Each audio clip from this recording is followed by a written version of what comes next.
Hello, welcome to part 2 of making your Bentwood, copper, and celluloid, which is also guitar pick material, ring blank. Now, this is a good point. If you watched my previous video, I ended where I formed the celluloid. I boiled and wrapped the wood veneer. While you're waiting for that wood veneer to dry, it is a good or a good time for you to cut your copper pipe. So this is a 3/4 inch copper pipe. It's about, when I put it on my ring mandrel, this center is equal to about a size 10 ring. So if you want to do a smaller ring, you can, because your celluloid will make that inner diameter smaller. But for a much smaller ring, you might have to go down to like a 1/2 inch pipe, which would be pretty small. So I wouldn't really recommend that. But anyway, for your copper, you're going to need obviously a copper pipe. And then I got the pipe and the pipe cutter at Home Depot. Now the ring stretcher it came with, this is what you put the ring on. This is a little plunger you actually hit, and it expands this mandrel out to stretch the ring. And then it comes with this little wood holder to rest it on. I got this on Amazon, and then I got this for the blowtorch for annealing the copper. Actually, I got this on, I believe I got it on Amazon as well, but you can get them at Home Depot or a hardware store too. And then you're going to want a hammer to be able to strike that plunger and stretch out the ring. So you're going to take your ring cutter. Basically what I'm going to do is cut it. I actually have some pre-cut ones, much wider. Like my ring right here is 8 millimeters. This is clearly much wider. You want it wider. It doesn't have to be quite that wide, but you want it wider so that you can sand it down, and when you're milling it, get it down to size, and it just gives you some room to work with. You can't make it wider. So I'm going to cut the pipe, and then once I'm done with that, I'm going to take that blowtorch, I'm going to anneal it. So basically just hit it with the torch until it starts to glow. You don't want to hit it for too long, and then when it's glowing, take it and drop it in a cup of water to cool it off real quick, and then it's going to make it a lot softer, a lot easier to work with. But as you work with it, the copper is going to reharden. So I'm not going to show you how to cut the pipe. I think you can figure it out. But once it's done, I'll show you how to do the annealing process. All right, for the annealing process, I do recommend using like a brick or something, put in your copper, the piece of copper pipe you cut. I used to have one, but we moved since the last time I made this type of ring, so I lost my brick in the move. So I'm just gonna do it right on my garage floor.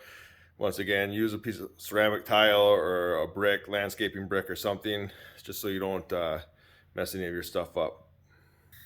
Now you don't want to go too long. You just want to heat it up till it barely starts to glow, and I'll turn the light off so you can see it, and then just turn it off and let it cool. You can drop it in a glass of water if you have a pair of tongs to cool it off faster, but I'm just gonna heat it up for you real quick.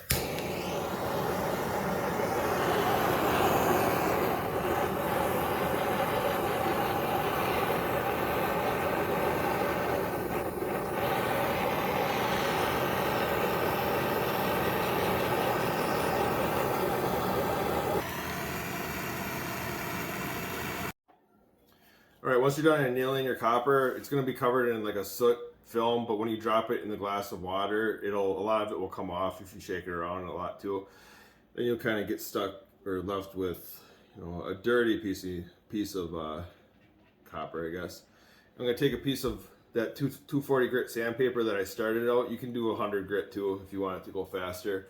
And I'm going to clean up each edge because there might be a little bit of a lip on it from the cutting process, so you want that off.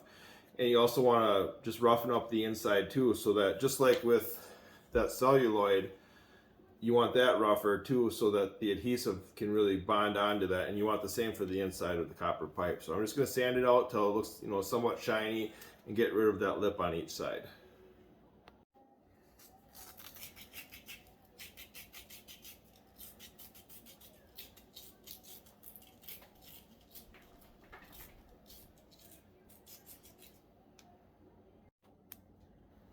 Now one little trick I just thought of, you could take that, now this is 240, like I said, I would actually probably use like 100 grit, because this is taking a little bit longer than expected, but you could actually wrap it around that plunger for your ring stretcher, if you have one, or another rod or something.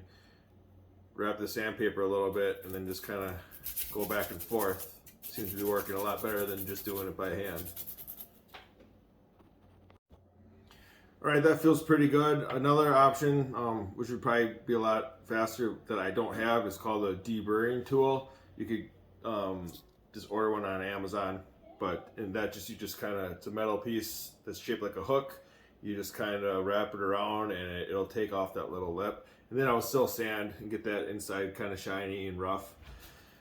From there, you're going to want to stretch it just so that piece of celluloid that you already formed just barely fits in there. You want a little bit of room so that you can apply the adhesive, but right now they're at this size, pretty close to the same size, so it's clearly not going to fit in there right now.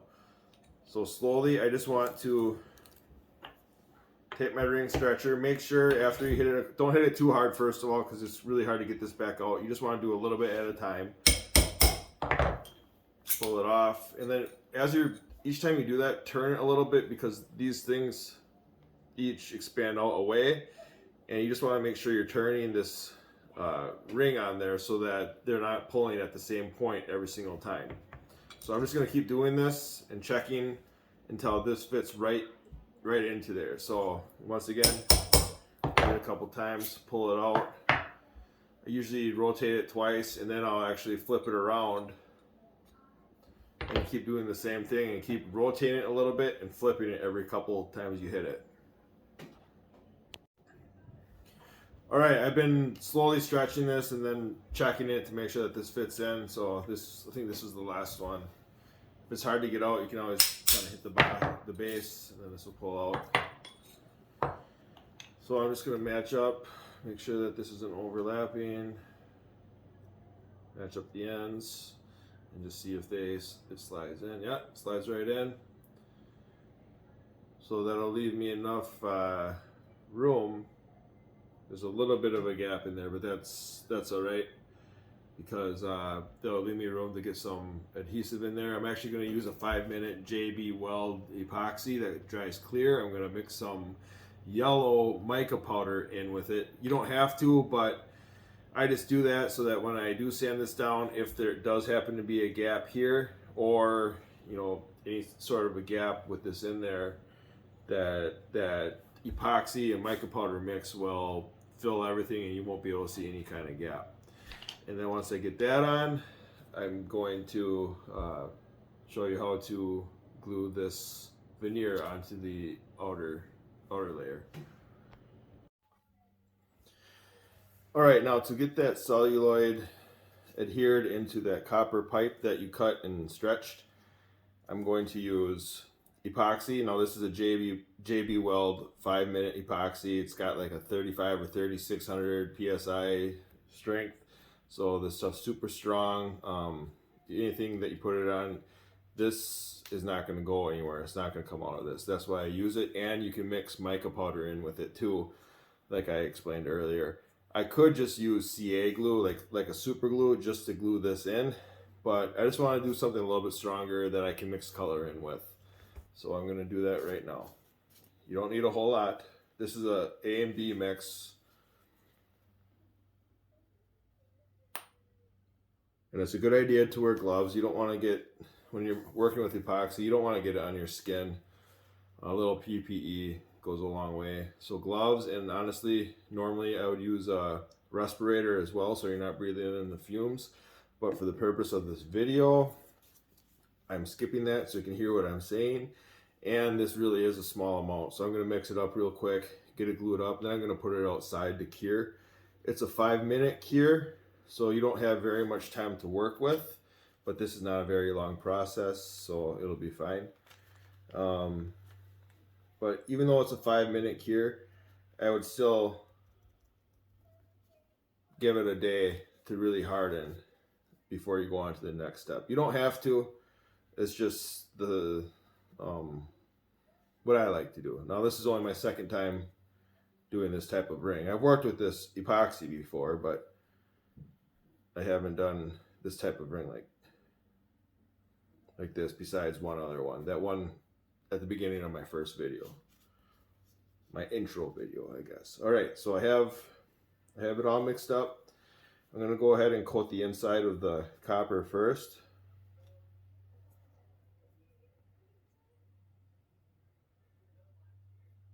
Don't have to do a whole ton or a whole lot of it.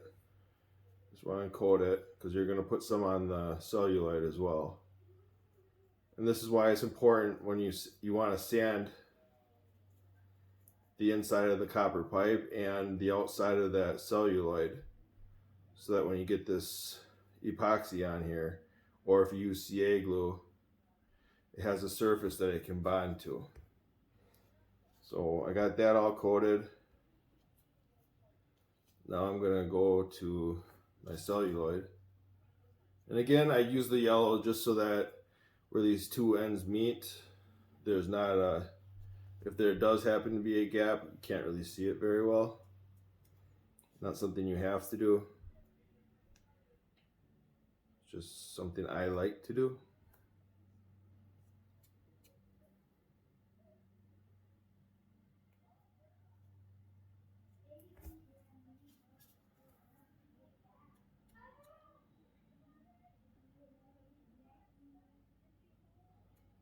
And if the epoxy mixture seems a little clear, you can always add more mica powder.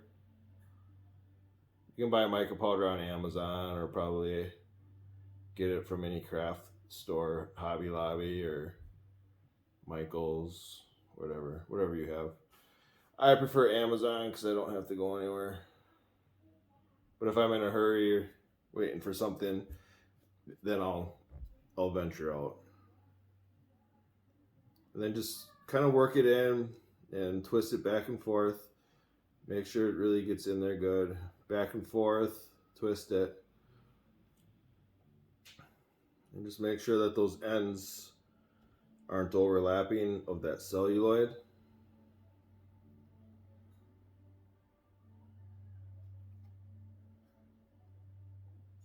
That looks pretty good.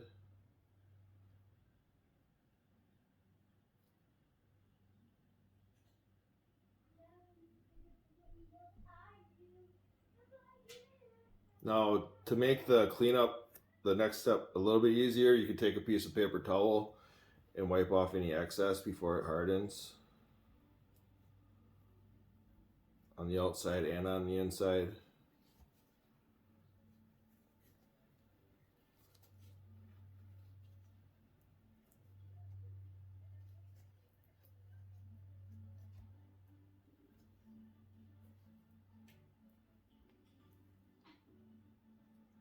Once again, I'm just checking to make sure that those ends are meeting up good.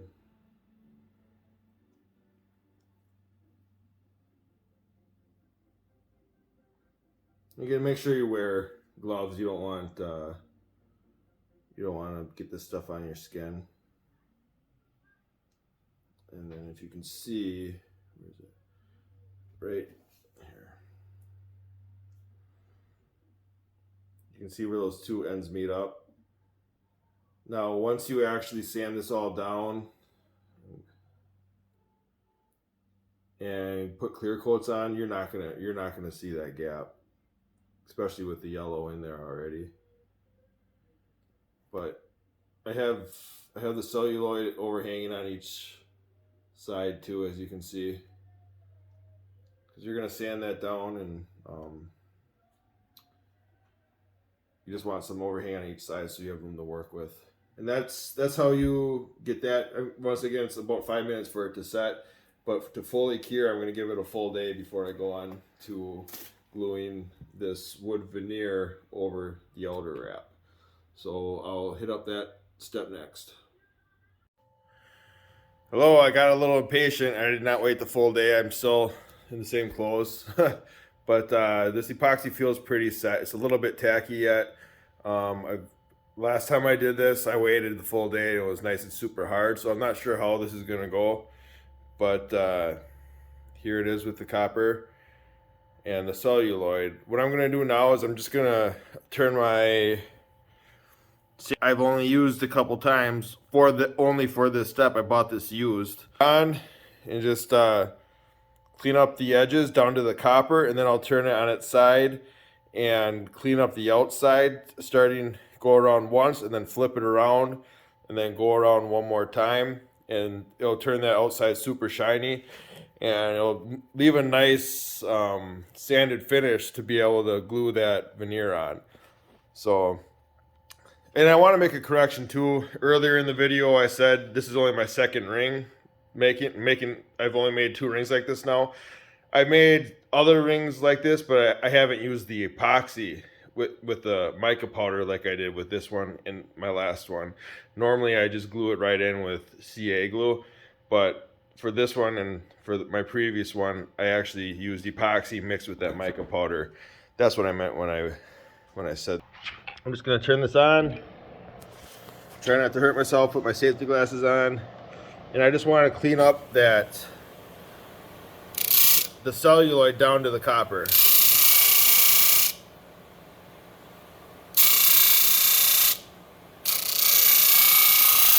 And then I'll go and do the other side. Now that I got both sides cleaned up down to the copper, I'll start turning it a little bit on here. I'm just cleaning up the sides of the copper. Now it will get a little hot. You don't have to have a disc sander like this. You can use a belt sander. You can just use sandpaper by hand. This just seems to go a little bit faster, a little bit more accurate for going straight across.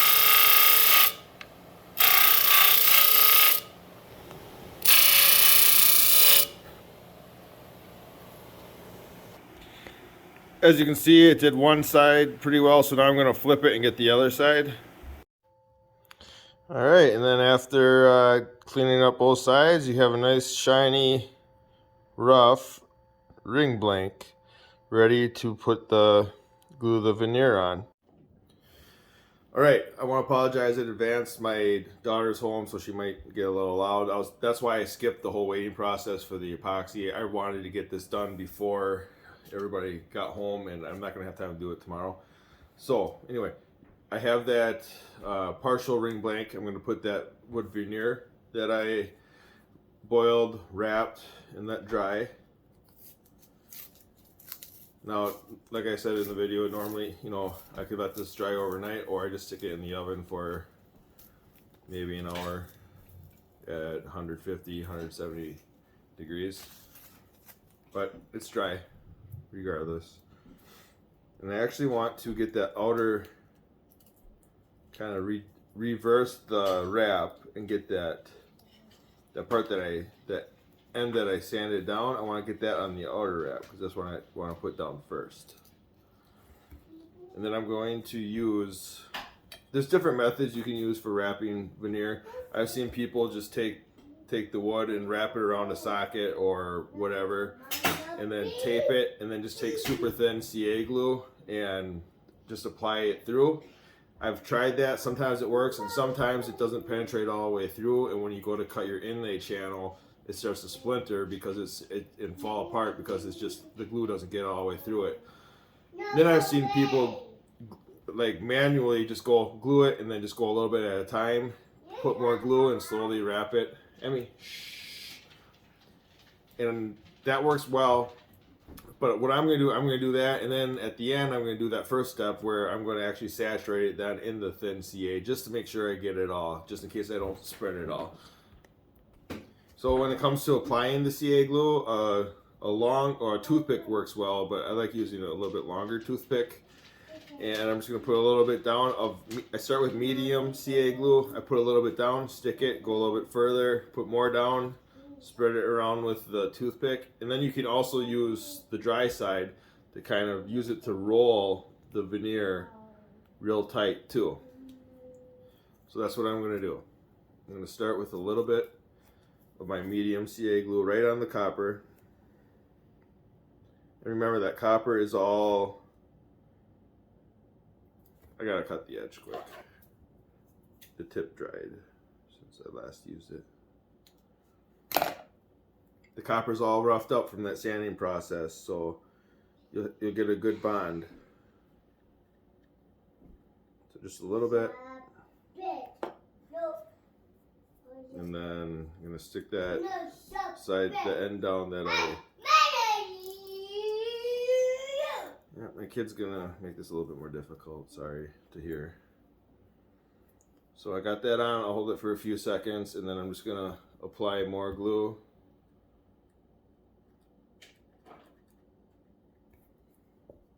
Use my toothpick to kind of spread it around from edge to edge of the copper.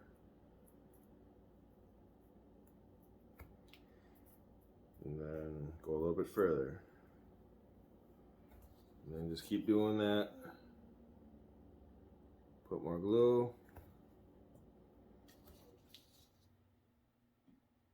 Spread it around with your toothpick.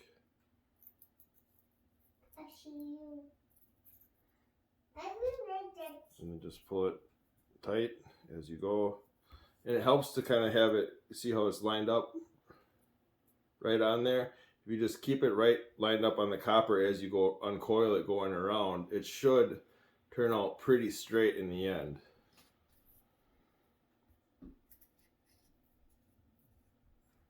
So I'm gonna pause this and keep going so you're not watching me do this for the next couple minutes until the very end. Then I'll start recording again. Now this is the part where it's important, or the reason why before I boiled the wood veneer that I sanded that edge or that one end down, so that once if you can see it in there, once I put this second wrap over, you're not going to have a big bump jumping up onto it. It's going to gradually go up onto there real nice, and once you have a finished ring, you're not going to see that bump or a gap there. All right, once you get all the glue all the way to the end, if it hasn't all completely hardened yet, you could take it and kind of just roll it along the same direction that you can see where it ends. So you want to roll it so that end might come a little bit tighter. Just keep applying pressure as you're rolling it. Not too much pressure though, because you don't want to bend your copper right now. It shouldn't if you don't go too hard. But once this glue hardens, even without the copper, this string's gonna be pretty solid. So the copper just adds a little bit more strength, but I'm just trying to tighten everything up real good. And once you get that, I like to use painter's tape, which I had some, but I'll reuse this one from when I had it wrapped. The reason I like to use painter's tape is for this next step. I'm gonna glue this down. And oh, another reason why earlier, like I said, I like to make them a little bit wider, because you can see how this didn't wrap straight, completely straight up. So, and over here, there's a lot of extra room, but that's okay. Like, it's pretty straight up from the copper. It might have gone down a little bit, but once I sand it and clean it up, everything will be flush on both sides. So I'm just gonna wrap this real quick and then I'll show you why. All right, now I have it all taped up, and I want that tape to go over each edge, because now what I'm going to do, just to make sure that I have all the gaps between those wraps of wood covered, is I'm going to use super thin CA glue, and I'm just going to saturate all the way around on this side and then flip to the other side. So I want that tape wall built up so none of the glue oozes over. This super thin is like water, so you have to be very stingy with it because a little bit goes a long way. It's basically like pouring really sticky water all over.